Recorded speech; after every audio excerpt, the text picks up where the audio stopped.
The Cold War, which started immediately after World War II, had led to a proxy war in the field of science and technology, one of the most famous of which was the space race, which led to the first crewed landing on the moon in the late 1960s. The space race, along with scientific and technological innovations to achieve first, was considered to be a prestige issue amongst the superpowers. If Stanley Kubrick's 2001 A Space Odyssey is regarded as a groundbreaking film in bringing new realism and visual effects to the genre, Star Wars was one of the first massive box office hits of science fiction. Star Wars aptly reflects the jump in popularity achieved by sci-fi in the 1970s due to both socio-political scenarios as well as innovations in the field of cinema itself. We will be dwelling on 13 such brilliant sci-fi movies that cover the spirit of the era but became forgotten over time. As all these movies are varied in concepts and style, don't miss any, and do tell us about your favorite hidden gems from the 70s which you feel should have made the list. But before we go into our explanation, we have a very small request. If you like our content, please support us by subscribing to our channel. This is a small click for you, but for us, it means a lot. Thank you. Let's begin.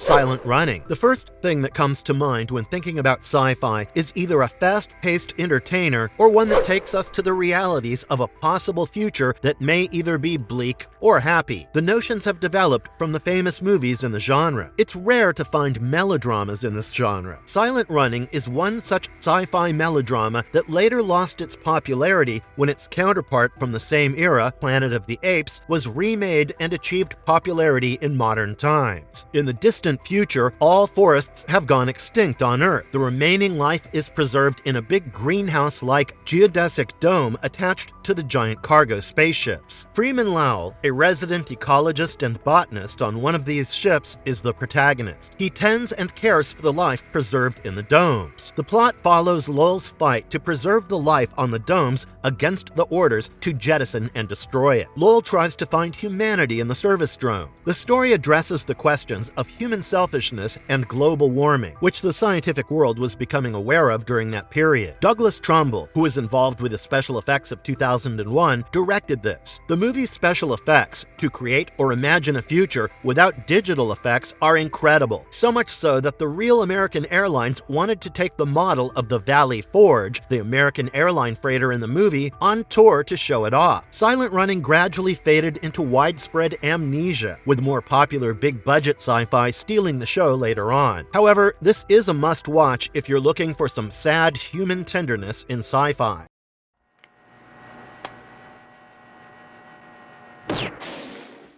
Dark Star. There is a lot that can be done with $60,000, but making a science fiction movie on it seems a bit unrealistic. But in 1974, we had John Carpenter, a renowned name in the field of horror and science fiction movies, who made Dark Star as part of his University of Southern California Film School graduation project until producer Jack H. Harris saw the potential and kicked in a few more dollars to make it a feature-length movie. But $60K still is partly funded for a sci-fi film, and don't expect significant effects from this film. What one should expect is from the plotline and the comedy in the movie. The story is set in the mid-22nd century, and humankind is colonizing interstellar space. The plotline follows a ship, Dark Star, which has been on a 20-year mission to clear a path in space by destroying unstable planets, which are posing difficulties to the colonizing project. Dark Star, after accidents and mishaps over its long course, has started malfunctioning and can no longer persuade bomb not to detonate. The rest of the story follows this exciting premise. The problem with many sci-fi films of the era has been a lack of a realistic approach to the future. Many of these films follow the inability of the then 20th century humans to perceive the future. It is here that Dark Star holds a unique place. The laughs that it raises are entirely developed naturally based on the situations and conflicting nature of the characters, painting the future in an as realistic way as the current period is. Though not received well upon its release, the movie later became famous and received critical acclaim. You can give it a watch just for the laughs it raises.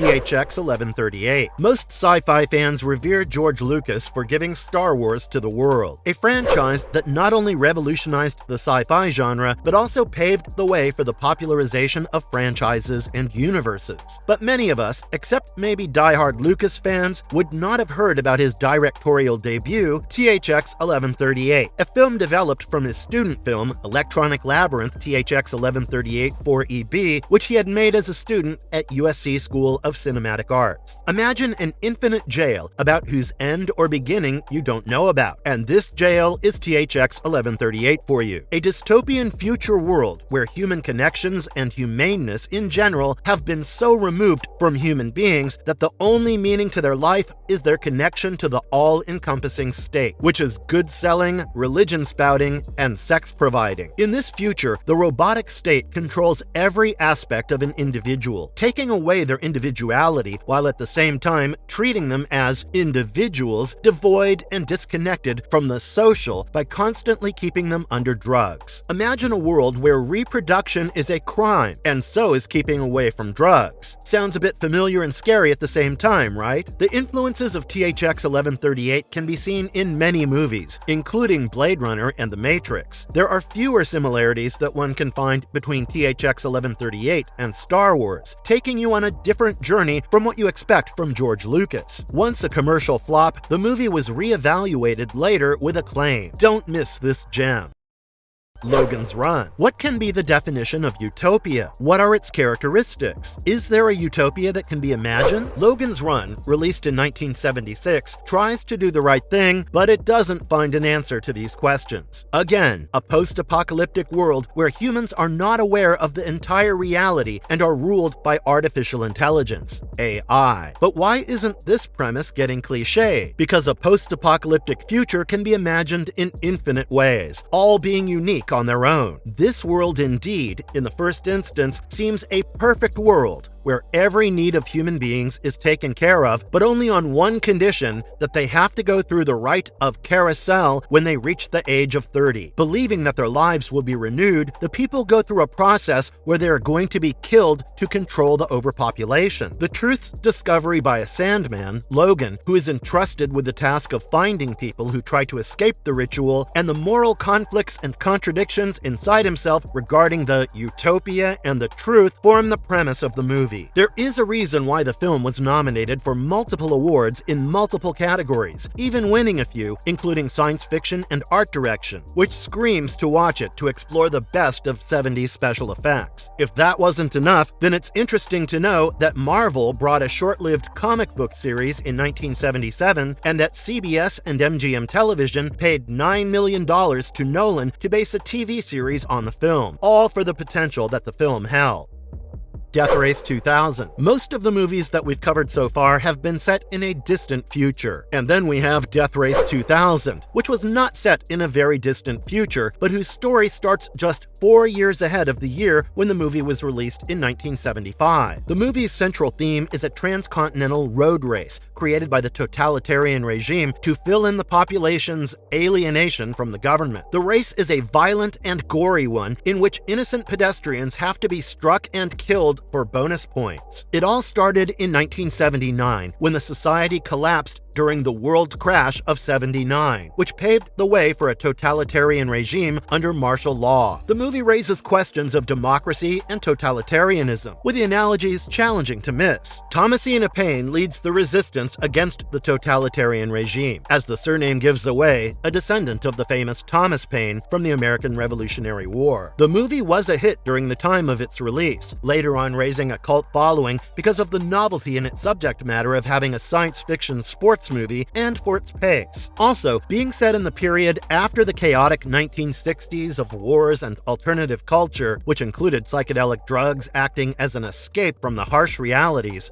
the movie represents the spirit of the previous decade. Hyper, inhumane violence depicted in the film is thrilling and absurd at the same time, raising important questions. It's one of the first sci-fi sports thrillers. You surely shouldn't miss out on it if you have, due to its losing popularity over time. It was not long before high-budget sci-fi started hitting the screens, and it subsumed classics like Death Race 2000, which were made on a very meager budget.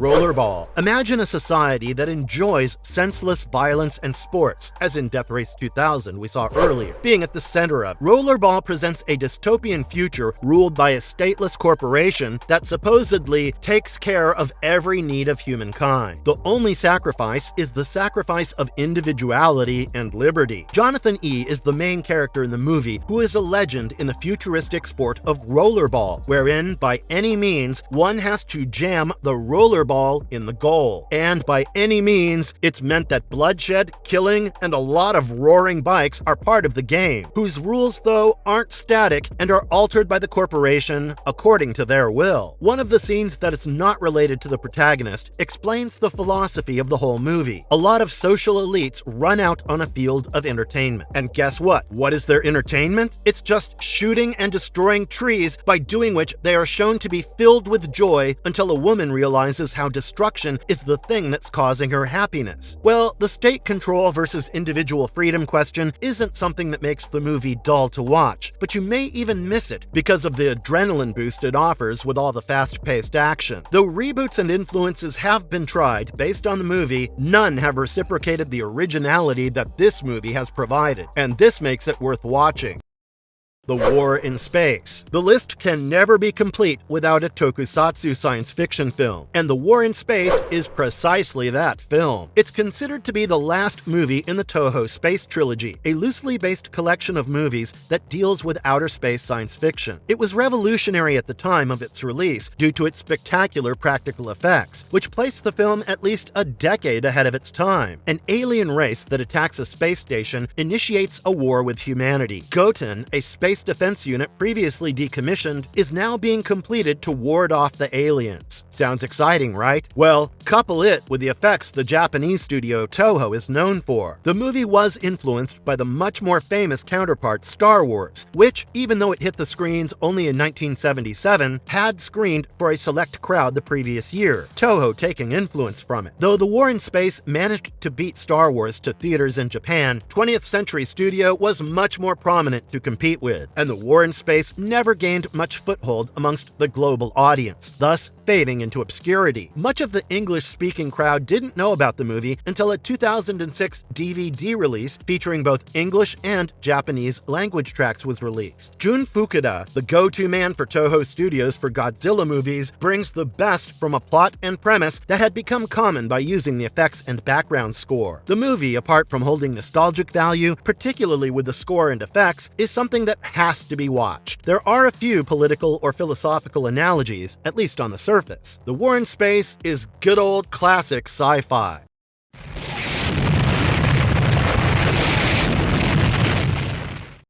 Damnation Alley. Since the Manhattan Project deployed nuclear weapons in 1945 and their use by the United States to bomb Hiroshima and Nagasaki, the risk of a nuclear apocalypse and the fear of either the extinction of humanity or the collapse of society has been there. The Cold War only helped in escalating the fear, as now the United States was not the only country with nuclear weapons. Damnation Alley, released in 1977, is set amidst a world where actual fear becomes a reality, and the Soviet Union strikes the USA with nuclear weapons. This strike triggers an apocalypse where the axis of the Earth shifts and the atmosphere gets distorted. Wildlife is also affected by mutating scorpions into giants and cockroaches into insects. The story follows attempts by the survivors from the army base to reach out to the remaining survivors navigating through the dangerous Damnation Alley. 20th Century Fox had hoped for this movie to be their gem when they had Star Wars also on the slate. Well, Fox thought Star Wars would be a failure, or at least not a hit of this proportion. Star Wars being a hit affected Damnation Alley the most, Fox slashing it, cutting a lot of its plot and effects. And being released a few months after Star Wars, Damnation Alley stood no chance in theaters and was a box office failure. In another time, the film held the potential to be a hit, and later on, many rediscovered the movie and applauded it. The Landmaster on which the survivors travel remains one of the most iconic vehicles. Watch it and get transported to the late 20th century fear of humankind, which was reeling under fear of living in a Cold War.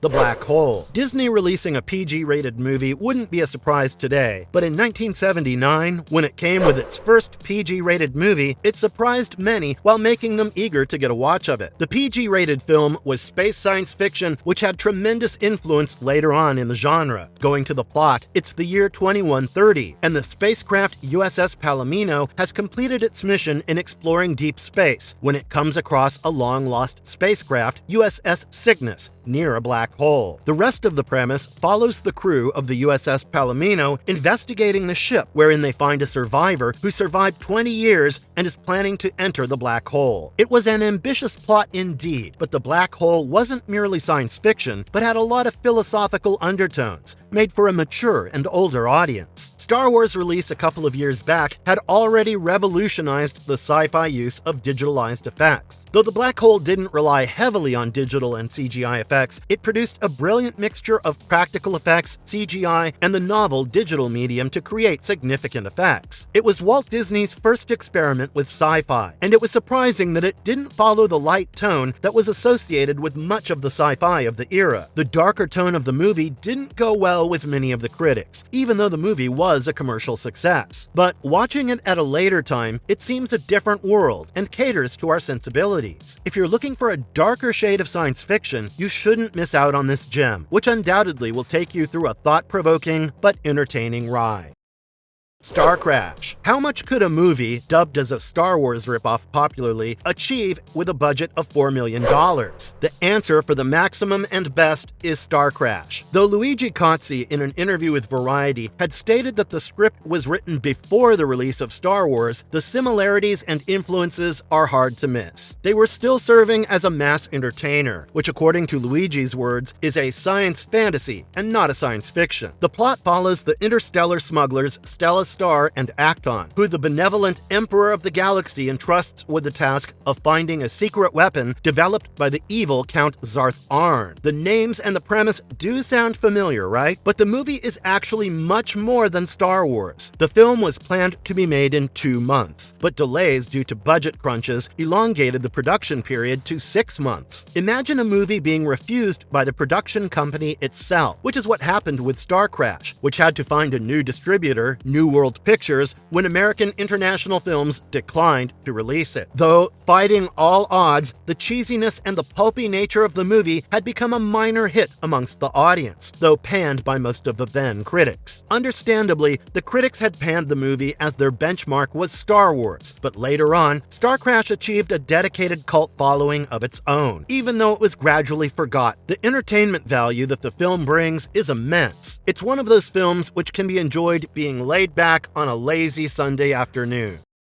The Man Who Fell to Earth. Much before the Men in Black's discovery of aliens living amidst us on Earth was brought to screens, we had Thomas Jerome Newton disguised as a human living amidst us. The comparison, though, is a bit misguided, as this is one of those rare science fiction films that happens once in a decade, which shouldn't be watched for its entertainment value, but instead its artistic value. In the plot, an alien named Thomas Jerome Newton has come to Earth in an attempt to transport water to his drought-ridden planet and salvage it. On Earth, he has disguised himself as a human. He quickly achieves wealth using his alien intelligence to patent many inventions on Earth, becoming head of World Enterprises Corporation, an Arizona technology-based conglomerate. He uses the wealth to create a technology to transport water to his planet, but falls prey to different vices on Earth and falls in love with a human. The movie is remembered for the signature role of David Bowie as Newton, who eternalized the character. However, it was by chance that Bowie was cast, as the plans for other actors were dropped to cut the cost. The proposed distributors, Paramount Pictures, on seeing the final cut, refused to pay, which paved for only a minor release in the US, acquired by Cinema V. Cinema V further hatched the film and released its cut, which was largely incomprehensible and never performed on the US screen. It was not until after some years, when the original version was brought to the US, that many came to know about this film, after which it's been considered as one of the best science fiction films to be released and deemed as artistic brilliance. It's a must-watch for its originality, which is still unparalleled. time after time. Fiction allows to create endless possibilities. Well, Nicholas Meyer takes his imagination on a riot when he decides to take H.G. Wells on a chase to the future in pursuit of Jack the Ripper, who happens to be his friend John Leslie Stevenson in Time After Time. Clever, right? It's not new for Meyer, though. Meyer had just come out of success from his best-selling novel, The 7% Solution, a crossover between Sherlock Holmes and Sigmund Freud. This cleverness works best in Time After Time, released in 1979. The best thing about the movie was that the production company, Orion Pictures, gave Meyer almost a free hand, and the bad thing was that it was on a tight budget. The Aftermath was a very clever, fun movie with not the best special effects, even by 70s standards. But as the movie itself isn't dependent much on special effects, it proved to be a success amongst the audience. The film has its piece of social criticism, too. Their famous response, Stevenson being confronted by Wells, "90 years ago I was a freak. Today I'm an amateur," proves the point, and raises questions on the violence that modern society has fallen into. However, the questions raised never make the movie undergo a severe tone, and the film remains lighthearted and fun to watch. The creativity of the screenplay stays in the mind, giving it a memorable place amongst 70s science fiction. For cinema enjoyers, you should watch it just for the creativity of a screenplay that smartly juxtaposes Victorian England with contemporary America without thinking much about the effects. Solaris. We've gone through Western movies. How about a Soviet one to end the list? As one says, last but not least, we have Solaris, which is considered one of the best science fiction works of all time and was directed by none other than the maestro Andrei Tarkovsky. The plot is centered around a space station that has been positioned over a planet, Solaris. Strange happenings have been reported by the crew members, most prominently seeing live incarnations of individuals who are not supposed to be there at the space station. Psychologist Chris Kelvin is sent to the station to evaluate the situation, only to find himself in it. To understand the film, one must understand the ideas of Tarkovsky. Andrei Tarkovsky had long wanted to make science fiction, but criticized the popular Western makings of the genre for its focus on technology and futurism. He tried to use science fiction for its potential to unlock the depth of human emotions. It gives an idea about Solaris, which primarily focuses on representing the complexities of human emotions and addressing critical philosophical questions. The famous dialogue from the movie sums up the idea: we don't want other worlds, we want a mirror. Though Solaris is not presented as a scientific futuristic marvel as a reflection of human emotions, it has been applauded for its incredible effects, including by the famous Akira Kurosawa, who visited the set of the movie. The movie has been less explored and never entered the popular domain, mainly because of the tensions between the world and also because of the lack of commercial ambition. Unfortunately, the popular audience of the 1970s and later on have been unacquainted with one of the best science fiction films of all time. This film is a must-watch suggestion. Marvelous verdict. The 1970s is a period between 2001: A Space Odyssey and Star Wars, both of which revolutionized the genre and opened new sensibilities to the viewers. This list is made in such a way that it encompasses the soul of the period, its diversity, and its highlighting of endless possibilities that the future is capable of. These movies shouldn't be missed because it's challenging to find the originality of this period reflected by these movies, which have been influenced by many more. Buckle up and get a ride to the 70s. And if you liked our content, don't forget to leave a like and subscribe to us if you haven't already. Have a good one and be safe. Thanks, everyone.